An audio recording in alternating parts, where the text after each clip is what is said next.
အားလုံးပဲမင်္ဂလာပါစာဆိုတဲ့ Audible Channel မှာကြိုဆိုပါရခင်ဗျာအခုဖတ်ပြပေးမှာကတော့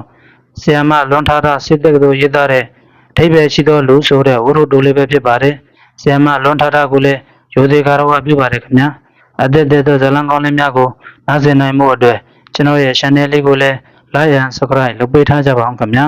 ဇလံလေးကိုနားဆင်ခံစားပေးကြပါအောင်ခင်ဗျာသူ့ကိုသူမသိခဲ့တာကြားပါပြီရှင်သန်ကြည်လင်သောရုပ်သွင်းအေဂျင့်တည်ငြိမ်သောအမူအရာတိမ်မွေးငြိမ်းချမ်းလာသောအပြုအမူလှုပ်ရှားမှုတွေနဲ့ဆရာဝန်ဆိုသောဂုဏ်တရားနှင့်အညီမေတ္တာကရုဏာတရားတို့လွှမ်းခြုံထားသောကြောင့်သူကိုမြင်တိုင်းလေးစားအားကြစိတ်ဖြင့်သူမတတိစိတ်စောင့်ကြည့်မိပါသည်ဆရာဝန်ကိုကြည့်ဆိုသောအထင်ကြီးစိတ်ကအချိန်ဝါကြီးတစ်ခုလိုသူမအားလွှမ်းမိုးထားတတ်၏သူမျက်နှာကိုမြင်ရလေလူနာတွေယောဂတဝက်သက်သာနိုင်လောက်ပါ၏ဆယ်ရန်ကျောင်းသူကလေးတယောက်၏မြင့်မားဆုံးစန္ဒမှာဆယ်ရန်ကိုဂုံတုတွေတတိကြီးနဲ့အောင်မြင်မှုဆေးကြောင့်တက်ခွင့်ရဖို့ဆိုသောရည်မှန်းချက်ဖြစ်သည်မို့ဆရာဝန်တောင်ဖြစ်နေပြီဖြစ်သောလူတစ်ယောက်သည်သူမအတွက်တော့စံပြထားเสียသူရဲကောင်းတစ်ယောက်ဖြစ်သည်သူနေသောတိုက်ခန်းသည်သူမတို့တိုက်ခန်းတွေနှင့်မျက်နှာချင်းဆိုင်ဖြစ်ကသူမ၏အခန်းကတစ်ထပ်ပုံမြင့်သည်မို့သူတို့အခန်းတစ်ခုလုံးကိုစီးမိုး၍မြင်ခွင့်ရထားပါသည်သူမ၏စာကြည့်စပွဲမှာဝရံတာမှရှိလေသောကြောင့်စာဖတ်ရင်းသူမ၏မျက်ဝန်းတွေကသူ့ရဲ့အခန်းတွေစီမသာအနေများရသည်စိတ်ဓာတ်အင်အားဆိုသည်မှာတကူယူလို့ရသလိုပင်သူ့ရဲ့တက်ကြသွက်လက်သောလှုပ်ရှားမှုများကိုမြင်ရယုံဖြင့်သူမပါလိုတက်ကြလန်းလာတတ်ပါ၏သူကိုမြင်တိုင်းသူ့လိုဆရာဝန်ဖြစ်ခြင်းစိတ်တွေထက်သန်လာကစာကြိုးစားခြင်းစိတ်တွေရင်ထဲမှပြင်းပြလာသည်မြဲလူတရား၏လှုပ်ရှားမှုတွေကိုစောင့်ကြည့်ရင်သူ့အမှုမူတိုင်းကိုအတူခိုးယူမိနေခြင်းသည်သူမအတွက်တော့အဓိပ္ပာယ်ရှိလွန်းလှပါသည်မနေ့9နာရီဆိုသူနိုးနေကြအခန်းကောင်းရင်ဘက်မှာဘုရားရှင်ထားသောကြောင့်ဘုရားရှင်ချစ်မှာသူငြိမ်ငြိမ်မတ်မတ်ထိုင်ကတရားထိုင်နေသောမြင်ကွင်းကိုစောင့်ကြည့်မိသောအချိန်တိုင်းသူမရင်ထဲငြိမ်းချမ်းကြည်မွေလွန်းရမည်တဏှာယတိထိုင်ပြီးမေတ္တာပို့အမျှဝေကသူကျေးဇူးထူတတ်ပါသည်မနေ့စောစောသူကျေးဇူးတန်ကလေးကအလွန်စိတ်ကြည်နူးပွေရာပြီးလျင်သူ့ကိုရန်တာထွက်လာကမြင်ရမည်လူစီဘူးထဲမှစံတွေအင်းရှိစီပြန်ကျဲခြင်းကိုအသင်ဆောင်နေကြသောခိုတော်ကြီးအင်းရှိမှအဆူယုံရောက်ရှိလာကအစာစားကြသောမြင်ကွင်းကပီတိဖြစ်เสียသူမျက်နှာသည်နူးညံ့သိမ့်မွေ့နေတယ်ပြီးလျင်သူ့အိမ်ထဲပြန်ဝင်သွားမည်သူကိုမမြင်ရသောအချိန်မှာသူမလည်းကြောင်းသွားဖို့ပြင်ဆင်ရပြီသူဆေးရုံသွားချိန်သည်သူမလမ်းထွက်ပြီးကြောင်းကားဆောင်ချိန်သူကဘတ်စကားမှတ်တိုင်းစီလမ်းလျှောက်သွားချိန်ဖြစ်သည်ကောလန်ကရုံးနှင့်ရှာရင်ကြီးဖြူလှလှတန်းတန်းနှင့်ရှီပစိုးကိုကျလေးတွေမြဲဝတ်တတ်သည်ကိုသူမပင်လွတ်ရနေခဲ့ပြီသူကဘေဘီဝဲရစီသိမကြည့်တတ်သူမို့သူမနှင့်မျက်လုံးချင်းဘယ်တော့မှဆုံးလိမ့်မရှိတတ်ပါတားရဲ့အနဲ့စိတ်ကလေးနဲ့သမင်းဘူးကလေးကငါဘတ်စကားမှတ်တိုင်းစီရှေ့လမ်းမှန်မှန်နဲ့ခြောက်သွားတတ်သောသူကိုသူမမျက်စိတစ်စုံငေးကြည့်မိမြဲသူမအကြောင်းကပြန်လာချိန်မှာသူဆေးရုံကနေပြန်မရောက်တတ်သေးလို့ပါသူမဆေးရေမိုးရှိုးပြီးခဏတစ်ဖြုတ်နားချိန်မှာသူပြန်ရောက်လာတတ်သည်အဲကမ်းမှာသူ့ကိုစာအုပ်ဖတ်လျက်ဖြစ်စေတွေ့ရတတ်ပါ၏ညနေ6နာရီဆိုသူဖျားစဉ်ရှိမှတရားထိုင်နေပြီတနာရီအတိမေတ္တာပို့မျှဝေကကျေးဇူးထူးတန်ကလေးကိုစောင့်နားထောင်ရင်းသူမစာဖတ်ရသည်ပြီးလျင်သူခဏပြောက်ကွယ်သွားကည7နာရီလောက်မှစာကြည့်တဲ့ဘွဲထိုင်ကစာဖတ်နေတတ်သည်တခါတည်းညဂျူတီချိန်များဆိုရင်တော့သူ့ကိုညာပိုင်းနဲ့မနေ့ကစောပိုင်းမှာမတွေ့ရတော့ထိုအခါမျိုးမှာသူမစိတ်ထဲလက်ဟာနှင့်တစ်ခုခုလိုအပ်နေသလိုခံစားမိပါသည်သူကိုမြင်ရလေသူစီကစိတ်တဲ့အင်အားတွေသူ့လိုတော်ခြင်းစိတ်တွေဝါကိုစနစ်တကျတည်တည်တတ်တတ်နေတိုင်းတတ်ပုံတွေကိုသူစီကနေအတူတူလေးလာသင်ယူခွင့်ရသည်မဟုတ်လားသူ့အတွက်သူမတည်တံ့ပေးထားသောနာမည်တစ်ခုရှိပါသည်လမ်းပြကျဲတဲ့သူမဆယ်ရန်အောင်တဲ့နေ့ကသူ့ကိုပြစ်တွေ့ပြီးကျေးဇူးတင်စကားပြောလိုက်ရှင်ဒီမှာဆိုဖွယ်မရှိပါဆယ်ရန်ကိုလေးပါးသာဂုဏ်တို့ဖြင့်သူမအောင်ခဲ့ပါပြီသူမဆေးကြောင်းတက်ခွင့်ရခြင်းပါသည်သူ့လိုပဲအေဂျင့်တည်ငြိမ်သောဆရာဝန်တယောက်ဖြစ်ခြင်းသေး၏ဖြစ်နိုင်လျင်လုပ်ငန်းခွင်မှာသူနှင့်အတူပြန်ဆောင်ခြင်းသေးပါသည်သူစီကနေလေးလာသင်ယူစရာတွေအများကြီးသူကိုယ်တိုင်တောင်မသိလိုက်ပဲသူရဲ့နေထိုင်မှုပုံစံဟာတခြားသူတယောက်အတွင်းစံတစ်ခုဖြစ်ခဲ့ကြောင်းသူ့ကိုဖွင့်ပြောပြခြင်းခဲ့တာပါခက်တာကသူမကမိကလေးတယောက်မှမျက်လုံးချင်းတောင်စုံခွင့်မရခဲ့သောယောက်ျားလေးတယောက်ကိုအတင်းလိုက်ပြီးစကားပြောဖို့ရလေသူမတတ်တိမရှိပြန်ပါ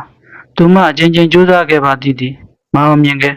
သူအနာရောက်လျင်သူ့ရဲ့တည်ငြိမ်လေးနဲ့သောအမူအရာကြောင့်လိုချိန်က ရှေးပြလက်ပြတွေအစ်စ်လျက်စကားစားဖို့တတ်တည်ကင်းမဲ့စွာအလိုလိုနောက်ဆုတ်ပြန်လာခဲ့ရသည်ကြီးပါဒီလိုနဲ့ပဲသူ့ရဲ့တနေ့တာနေထိုင်ပုံတွေကိုရုပ်ရှင်တကားလိုနေ့စဉ်ပုံမှန်မရွတ်နိုင်အောင်စောင့်ကြည့်ရင်သူတရားထိုင်ခြင်းဆိုသူမပါဘုရားရှင်ချစ်သွားပြီးတရားလိုက်ထိုင်သူစာဖတ်ခြင်းဆိုသူမပါစာအုပ်တအုပ်လိုက်ဖက်နေရင်ဖြင့်သူ့ဘဝကိုသူမဘဝဖြစ်အောင်ပုံတူကူးယူနေမိရင်ဆေးကြောင်တက်ခွေရအောင်ဆောင်ဆိုင်နေခဲ့ပါသည်လောကကြီးတကယ်ပဲစံကြယ်လွန်ခဲ့သည်လုံးဝထင်မှန်ထားသောအလဲပြောင်းတစ်ခုဖြင့်လူတွေကိုအံပနန်းဖြစ်အောင်မျက်လှည့်ပြတတ်ပါသေးသည်သူမကရိုးရိုးစင်စင်တွေးထားခဲ့သောလူတစ်ယောက်၏ဘဝသည်မယုံနိုင်စရာကောင်းလောက်အောင်ချိုးကွေသွားခဲ့ခြင်းဖြစ်ပါသည်သူမဆေးကြောင်ပရမတ်နှင့်စတဲ့သောနှစ်မှာသူ့အိမ်မှဖိတ်စာတစ်စောင်လာပို့ခဲ့ပါ၏ရဟန်းခံအလှတော်မင်္ဂလာဖိတ်ကြားလွှာတဲ့ပြီးတော့ဖိတ်စာကိုယ်တိုင်လာပို့သောသူ့မေမေမျက်နှာကတမျိုးထူးဆန်းနေခဲ့ပါ၏လာဖြစ်အောင်စစ်စစ်လာခဲ့ကြပါနော်သားကယဟန်ပေါင်းကိုရာသက်ပံပြီးဝင်တော့မှာပါတဲ့ထိုစကားကိုကြားရတော့သူမတကူလုံးကျွတ်တိမွေးညင်းတွေစိတ်ဖြာသွားသည့်အထိအံ့ဩမြင့်တဲ့သွားမိခဲ့ခြင်းဖြစ်သည်မိခင်မျက်နှာပေါ်ကရှင်နုပီတိနှင့်ဂုဏ်ယူဝမ်းမြောက်မှုကိုကျမရှာတွေ့ခဲ့ပါ၏မိမေကအံ့ဩလို့မဆုံးနိုင်အိုးအမကြီးရဲ့တားလေးတယောက်တည်းရှိတာပြီးတော့သူကဆရာဝန်ကလေးမလားဘလို့ဖြစ်လို့ဘုန်းကြီးပြီးဝလိုက်ရတာလဲဟင်လူဘဝမှာသူမပြောလို့လားဟင်တားကသူ့ဘဝကိုဘယ်အချိန်မှမလုပ်မယ်ဆိုတာကြိုတင်ပြင်ဆင်ပြီးထားညီမရဲ့ဆရာဝန်ဖြစ်အောင်ကြိုးစားခဲ့တာလေအမေကငါသားလေးကိုဆရာဝန်ဖြစ်မြင်ကျင်လိုက်တာဆိုလို့ဆရာဝန်ဖြစ်တဲ့အထိအမေဆွေချမ်းသာအောင်လုပ်ပေးခဲ့တာပါသူ့မေမေတော့ဘလို့နေမည်မသိပါသူမမတော့ရင်ထဲမှာတလှက်လက်နဲ့သူ့ရဲ့စိတ်ကိုလေးစားကြည်ညို၍မဆုံးနိုင်ခဲ့ပါလူဘဝမှာတော့စကားတစ်ခုမှမဆိုဖြစ်ခဲ့သောမျက်လုံးချင်းပင်မဆုံးဖြစ်ခဲ့သောသူ့ကိုဦးစင်းဘဝမှာစကားဆိုခွင့်ရခဲ့ပါပြီယဟန်ဖြစ်တဲ့မေရိုအင်ကိုစွန့်ခံကြွလေရှိသောကြောင့်သူမကပါအိမ်ကိုစွန့်ခံကြွပေးပါရန်ခြောက်ထားခဲ့လိုက်ပါ၏နေ့စဉ်စွန့်တမင်စွန့်ဟင်းချစ်သောတောင်းကိုသူမကိုယ်တိုင်ယူထားကဦးစင်းစွန့်ခံကြွလာလျင်သူမကိုယ်တိုင်ကြီးညိုလေးမြတ်စွာစွန့်လောင်းသူရိုသေစွာချစ်ကိုကြောပါ၏ထိုတရင်ကကလေးဖြစ်မင်းသူမ၏တနေ့တာလှပသက်ဝင်ကအထိပ္ပယ်ရှိလာသဖြင့်ဦးစင်းဒီငိမ့်နှဆိုင်လွန်သောဣန္ဒြေသိက္ခာသည်ယဟန်ဘဝနှင့်အလိုက်ဖြင့်အတင့်တယ်ဆုံးပဲဖြစ်သည်နေ့စဉ်စွန့်ခံကြွလာတဲ့မျက်လွှာရှလျက်စွန့်ခံယူပြီးလျင်စကားတခုမျှမဟာပဲအေးချမ်းချမ်းပြန်ကြွသွားလေရှိသောဦးစင်းကိုတနေ့တော့အရေးစွန်တက်တည်မွေးကစကားလျှောက်ထားလိုက်မိပါ၏ဖုံဖုံကိုလျှောက်ထားစရာလေးတစ်ခုလို့ခွင့်ပြုတော်မူပါဗျာလျှောက်နိုင်ပါတယ်ကမလေးဦးစင်းရဲ့အတန်ကိုပထမဆုံးကြားခွင့်ရလိုက်ခြင်းဖြစ်ပါသည်ဦးစင်းကတော့သတိထားမိခြင်းမှထားမိမှာပါတပည့်တော်အခုဆေးကြောင်တက်ခွင့်ရခဲ့တာဖုံဖုံရဲ့ကျေးဇူးတွေအများကြီးပါပါတယ်ဗျာဖုံဖုံကိုအားကြတူယူပြီးကြိုးစားခဲ့ရတာပါဖုံဖုံကတပည့်တော်မရဲ့စံပြပုဂ္ဂိုလ်တယောက်ပါဖုံဖုံဆရာဝန်တယောက်ဖြစ်ခဲ့ပြီးမှဖုံကြီးဟောလိုက်တာကိုအရင်လဲအံ့ဩမိတယ်ဖုံဖုံရဲ့ခံယူချက်ကလေးကိုလည်းသိခွင့်ရရင်သိချင်ပါတယ်ဗျာဦးစင်းရဲ့မျက်နှာကဘိုးပြီးလေးနဲ့တင်းငိမ့်သွားခဲ့ပါသည်အဲ့ဒီနောက်မှာတော့ဦးစင်းထံမှစကားတန်တချို့ခြေလင်ပြတ်သွားတာထွက်ပေါ်လာခဲ့ပါ၏သူမကလက်ကလေးရှိထားလေငင်းတဲ့ဆူးဆိုင်စွာနားထောင်နေမိပါသည်လူတယောက်ဟာသူဘာဖြစ်ဖို့မွေးဖွားလာခဲ့တယ်ဆိုတာအစကတည်းကပါလာခဲ့ပြီးသားပါတချို့ကနိုင်ငံကောင်းဆောင်ဖြစ်ဖို့နိုင်ငံရေးသမားဖြစ်ဖို့ဆရာဝန်ဖြစ်ဖို့စာရေးဆရာပရိဆရာအမှုပညာသမားဖြစ်ဖို့မွေးဖွားလာခဲ့တာဦးစင်းကတော့ရဟန်းဖြစ်ဖို့ကိုမွေးဖွားလာခဲ့တာပါသူတော်ကောင်းတွေနေတဲ့ရက်မှာသူတော်ကောင်းတွေချင်းချန်နေထိုင်အပ်တဲ့ဝိနည်းနဲ့သူတော်ကောင်းတရားကိုပွားများအထောက်တာဟာဦးစင်းဘွားရဲ့အတိတ်ပဲနှစ်သာရပါဒကာမလေးဒါမှဦးစင်းသိရှင်နေထိုင်ရကြုံနဲ့မယ်ယဟန်ဘွားဟာအမျက်ဆုံးနဲ့ရုပ်ရှင်ဆုံးဘွားပဲဒီဘွားကိုဦးစင်းဘယ်တော့မှမစွန့်တော့ဘူးလူတစ်ယောက်ကသူနေပြောတဲ့ဘွားမှာနေထိုင်ရမှအတိတ်ပဲရှိတဲ့ဘွားကိုပိုင်ဆိုင်တာပါအတန်းကကြည်လင်သိမ့်မွေ့သလောက်ရဲရင်ပြတ်သားမှုလည်းအပြည့်ရှိပါသည်သူမတကူလုံးကျေးဇူးမွေးညံကလေးများပင်စိတ်ဖြာသွားတဲ့အထိပီဒီလိုင်းတွေရင်စီလာရောက်ရိုက်ခတ်သွားခဲ့ပါသာသူမဦးစင်းရဲ့မျက်နှာကိုကြည်ညိုလေးမြရှင်များစွာနဲ့ဆိုင်ငေးကြည့်မိလို့ဖုံဖုံရာသက်ပံပြီးဖုံကြီးဝတ်တော်မှာပေါ့နော်ဟုတ်တယ်တက္ကမလေး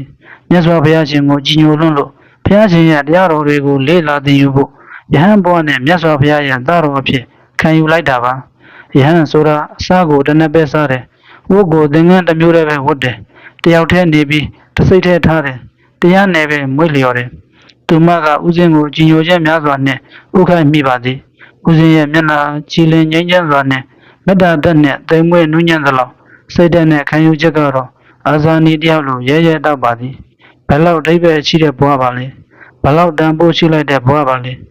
သူမရဲ့သူရဲကောင်းတယောက်သူမရဲ့ဘဝကိုလမ်းပြပေးခဲ့သူတယောက်လင်းရောင်ပြပေးခဲ့သူတယောက်သူမဘဝတစ်လျှောက်မေ့နိုင်ခဲ့တဲ့အမတ်တရားရှိခဲ့သူတယောက်အခုတော့အငြင်းချမ်းဆုံးသောလူတန်ဖိုးရှိဆုံးသောလူအဓိပ္ပာယ်ရှိဆုံးသောလူတယောက်ဖြစ်ခဲ့ပြီသူမကရောဘောကိုအဲ့ဒီလောက်ဆုံးလို့နိုင်စွာတွေ့တာမှုတန်ရုံးစဉ်တွေကိုဖြစ်တော့နိုင်စွာရှိခဲ့ပြီလားဟင်းသူမအများကြီးကြိုးစားရအောင်ပါပါဇလန်လေးကတော့ဤတွင်ပြီးဆုံးပါပြီဒီဝတ္ထုတို့လေးကိုကြိုက်နေတဲ့ဆိုရင် like and share လေးလုပ်ပေးကြပါအောင်ခင်ဗျာအားလုံးပဲကျမ်းမာချမ်းသာကြပါစေ